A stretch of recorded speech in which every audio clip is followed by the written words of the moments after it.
Hello, everyone, and welcome to the Masterpiece Lounge. I am your hostess, certified life coach, author, speaker. My name is Chrisnatha Derosier. If you are a regular here in the Masterpiece Lounge, I want to welcome you back. Get comfortable, right? And if it's your first time, welcome. This is our corner of the internet where we have amazing conversations to help push our personal and professional lives forward. And today is no different. So I'm back with another segment. And today we're going to talk about navigating holiday stress and prioritizing self care. As you know, if you've been living under a rock, the holiday season is among us. Okay. So we're in that time of year where we're being pulled in so many directions. And that can be stressful for a lot of people, if we're honest, right? That could be a bit overwhelming. And so the holiday season can be extremely stressful for many of us. And that's due to various reasons, right? We could have various commitments, whether it's with family, it's in the workplace, there might be some milestones that we're trying to reach before the year ends. There's some expectations of us. There's family dynamics. I mean, you name it, right? There's so much going on. And so we're going to talk about how to manage our stress during this very, very busy time of the year. And I also want to offer some guidance on how to prioritize self-care for you. Yes, it's a holiday rush. Yes, there's a lot going on, but self-care can still be a part of the journey. So just want to emphasize the importance of setting boundaries, taking time for yourself, okay, and don't feel guilty about it. And also practicing compassion for yourself as well. I think it's super important to be kind, patient with yourself, and to offer yourself some grace as we navigate the next few weeks. All right, so let's talk about navigating the holiday stress. Okay, so here's just a few steps to help manage the stress and prioritize your self care. Of course, this is not the only list, right? There's, I'm sure, a lot more things you can do, but for the sake of time, I have 10 tips and steps I want to share with you that I believe is going to really help you navigate the holidays. All right, note takers, I hope you're ready. Okay. Number one is to set realistic expectations. What's really going to make sense for you and your family and your time, right? So I want you to recognize that perfection is not possible. Let's do our best, but we will not be perfect, and that is okay. It's not attainable. It's okay if things don't go exactly as planned. I want you to plan, but I also want you to leave some wiggle room for just life to happen. For instance, maybe your goal was to put up the tree on a certain day, but then time got away, life happened, and so you have to do it the next day. It's okay, right? So just relax a bit and be a bit flexible. Now, I also want to encourage you to adjust the expectations around events, around decor, right? Decorating, and also gift giving, because this is going to help reduce unnecessary stress. A lot of people's stress around this time is, did I go holiday shopping yet? Did I get all the gifts for everyone on my list, right? What if you don't do gifts, right? Or what if you decide to do a beautiful Christmas card instead, right? Take a beautiful family picture and mail that out, right? Instead, right? You could do that. Maybe instead of getting the kids five gifts each, maybe give them two, maybe give them one. Or maybe you guys come together and create something, right, that you could give away. Whatever it is that you decide, be open to switching it up. It's okay. But we got to adjust the expectations and reduce this stress a bit. Decor. Now, if it is in your budget, you can delegate that job to someone else. You can get I know some people are getting decorators, right, for their trees, their home, or you can have it be a family activity. So that way you're not the only one doing it. And so pull out the Christmas boxes, the ornaments, and all of the decor, but make it a family affair. If you're single, maybe you can invite some girlfriends over, right? And have some eggnog, bake some cookies, get in your pajamas, watch some holiday movies, and ask them to help you decorate your tree and put up some garland. I don't know, but make it fun. But switch it up and let's adjust all of the tasks and to-dos around decor, events, and all of the things, right? And also regarding events, you don't have to make it to everything. So be realistic with yourself. We have a few weeks left in this year, right? You don't have to make it to every event that you're invited to. I'm sure you probably have gotten an invite to at least 3 or 4 holiday parties. If you really want to go, you may have to choose one, right? Be realistic with yourself. You don't have to tire yourself out completely to have a good time. It's okay to say no, be realistic, and do what you can and do what you want to do. If you don't want to go, don't go. All right. Number 2 is prioritize self-care. I know it can seem almost impossible to do this with everything going on right now, but you are in control of your schedule, your time, and what you choose to do. And so, for instance, I want you to schedule some time for self-care activities. Now, what does this mean?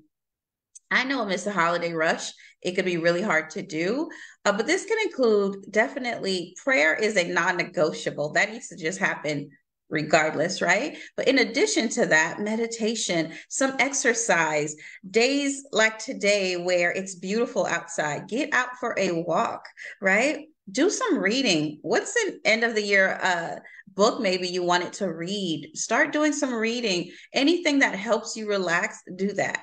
I have gotten my pumpkin spice candles, and that's been really helping in the evening. I love watching holiday movies. I absolutely love it. So that's a form of self-care for myself, right? And so make self-care a non-negotiable part of your routine this holiday season. Even if it's just for a few minutes each day, it's going to make the difference. Number 3 is establish boundaries. Now, I know this could be hard for some of us. I myself, I'm a fellow, well, not fellow, former, should I say, a former people pleaser. Okay, so it was hard to say no at one point. So this could be hard for some of us, but we're going to have to disappoint some people. I know you want everyone to be happy. And that's cool, but you have to be happy too. So number 3 is establish boundaries. Learn to say no when necessary. You cannot do everything, be everywhere. Okay? It's okay to decline the invitations or the requests that overwhelm you. If you know going to a certain event, you have to now go purchase a new gown and do all these things to prep for it, maybe it's not worth the fuss to you, and that's okay. So consider your feelings first. All right. Communicate your boundaries. That's important. It's not enough to set the boundaries. You have to communicate them. And so communicate those boundaries with your friends and your family, letting them know what you can and you cannot handle during this busy period. Maybe this year you cannot host Christmas dinner. It's just too much for you, right? And that's okay. Say no. Someone else will figure it out. And it's not your job to do so, right? Your job is to communicate how you feel.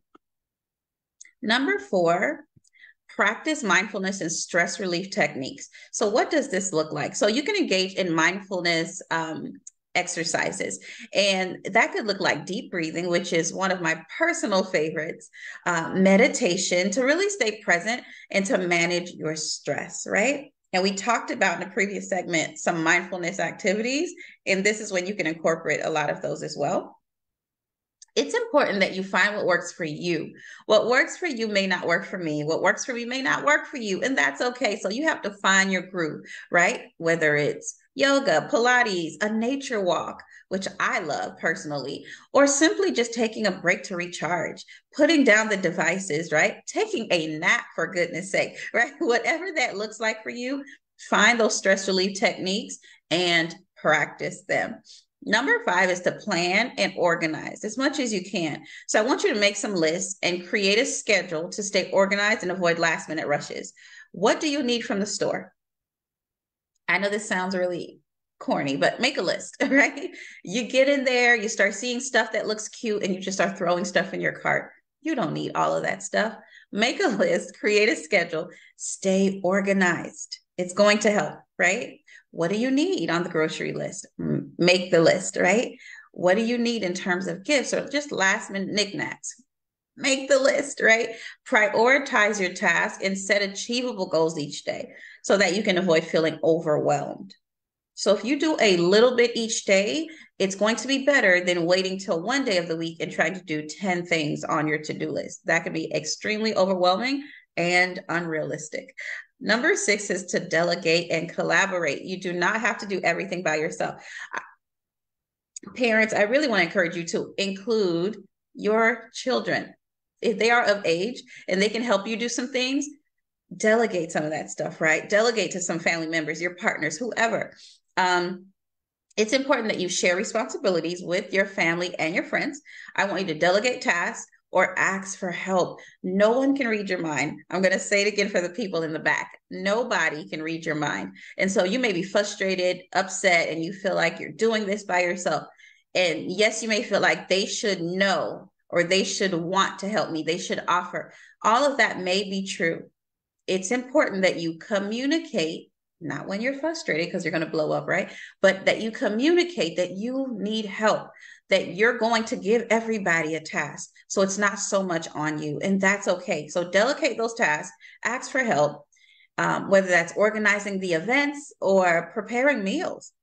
Maybe you're not cooking the entire dinner. Maybe it's a potluck, whatever makes more sense for you. I want you to encourage collaborating, right, with those in your life. That's going to reduce the burden and create a sense of togetherness, right? A sense of community. And it just takes off some pressure off of you. Number 7, stay active and maintain healthy habits. This could be hard, right? But it's possible.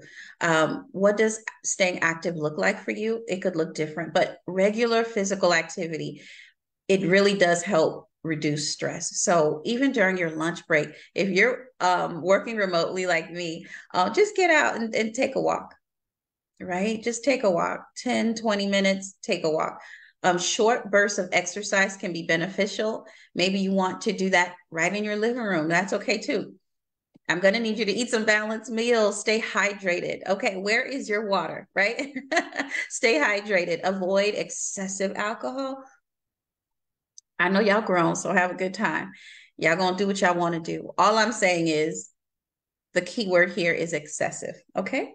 But eat some balanced meals. Still have your veggies. They are good for you, okay?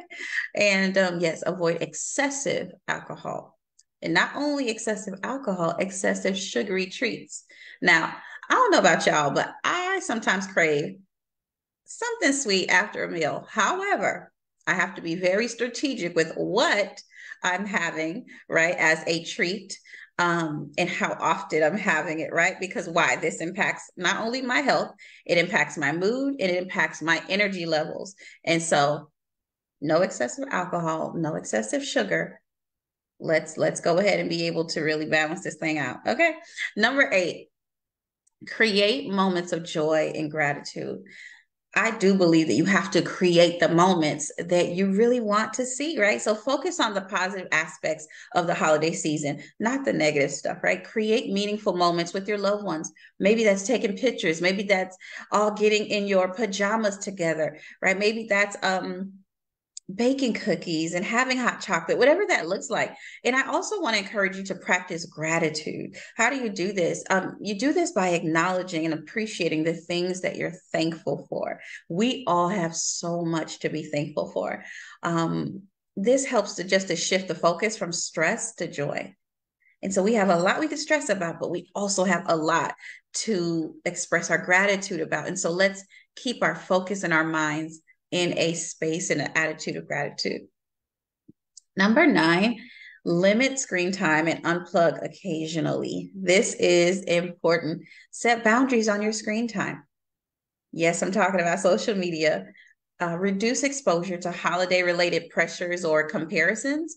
You do not have to celebrate the way every other family celebrating.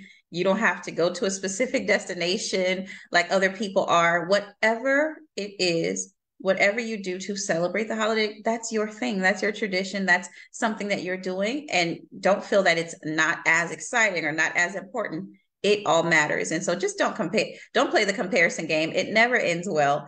Consider unplugging from technology here and there just to enjoy quality time with your loved ones while you guys are having quality time, family time. Put the phones down, right? We don't have to go live every time. We don't have to be on our phones and recording the whole time. That's cool. You want to capture moments, right? You want to be able to look back and see pictures, want to look back and see video. And I would say take that footage, right? Take that footage because you want to have that as memories, right? But after that, put your phone aside. You don't have to share it in real time. Put it aside and really enjoy each other's company and be present. Lastly, number 10, I want you to seek support and connect, right? So I want you to reach out to friends, family, or a support group, whatever community you have. If you're feeling overwhelmed, you do not have to do this alone. And sometimes talking about stress can help alleviate some of it. And so talk to someone. I don't want you to isolate and feel like you have no one to reach out to. I want you to also surround yourself with positive and supportive people to help boost your mood and create a sense of community, right? You are loved, you are seen, you are heard. And so you don't have to be in a space of isolation when you can spend time with people who really care about you. Again, remember that self-care is essential, especially during the hectic time of the holiday season. So prioritizing your well-being is really going to help you manage the stress over the holidays and more effectively enjoy the season with a great sense of calm and joy. That is the goal, right? The goal isn't to just be overwhelmed and stressed and running around and shopping. No, it's to enjoy those that are important to you, giving back and wrapping up the year in a beautiful way. And so I want to wish you guys a happy holiday season with the least amount of stress and overwhelm possible. As always, please connect with me on all social media platforms. I am at Chrisnatha everywhere. And also, if you are in need of a life coach to really help you set your goals, set your intentions, and get strategic about your success for the upcoming year, let's connect. I want to help you be your best self. Guys, thank you so much for joining me today in the Masterpiece Lounge. Let's meet up right here again next week, same time, same place. I love you guys. Take care, and I'll see you soon. And until then, be well.